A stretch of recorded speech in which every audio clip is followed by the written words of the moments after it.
राधे राधे। आइए हम अपने चैनल से आप सभी यूट्यूब फैमिली का स्वागत करते हैं। उमा त्रिपाठी अवधि बहन आप सभी का स्वागत करते हैं। आइए एक प्रभु श्री राम के जन्म का हम आप लोग को और सोहर सुना रहे हैं।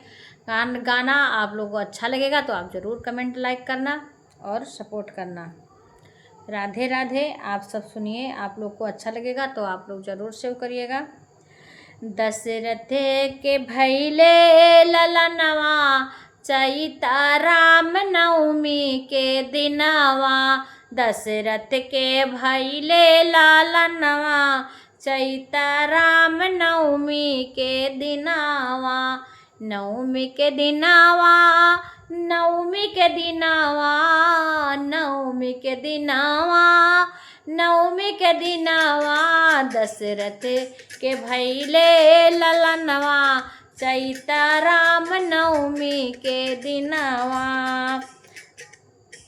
दशरथ के भैले ललनवा चैता राम नवमी के दिनवा। द्वारे पे बाजे बजनवा चैता राम नवमी के दिनवा। द्वारे पे बाजे बजनवा चैता राम नवमी के दिनवा।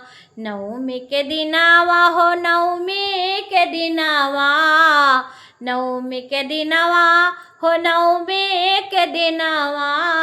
दशरथ के भैले ललनवा चैता राम नवमी के दिनवा।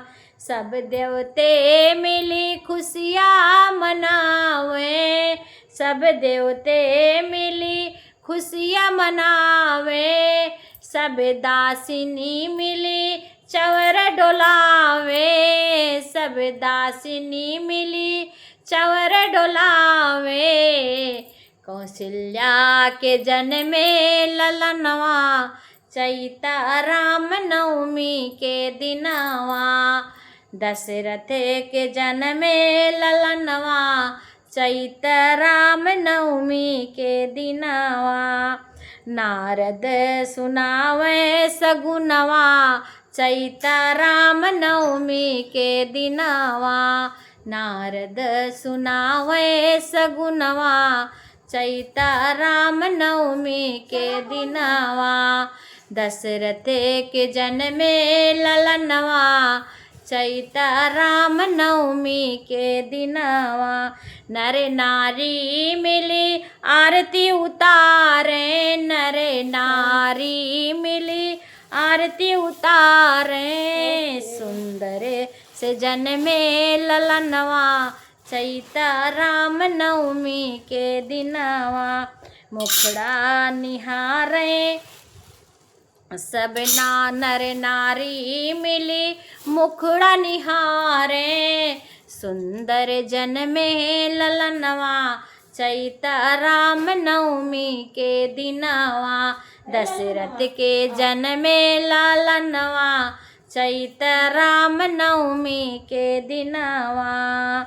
सुघर बदन अखिया कजरा रे सुघर बदन अखिया कजरा रे। देखी मगन भय मिली महतारी देखी मगन भय सब नर नारी। फुलवा तो खिली फुलवा खिल गए अंगनवा चैता राम नवमी के दिनवा।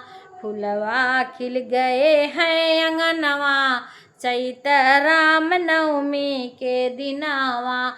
दशरथ के जन्मे ललनवा चैता राम नवमी के दिनवा।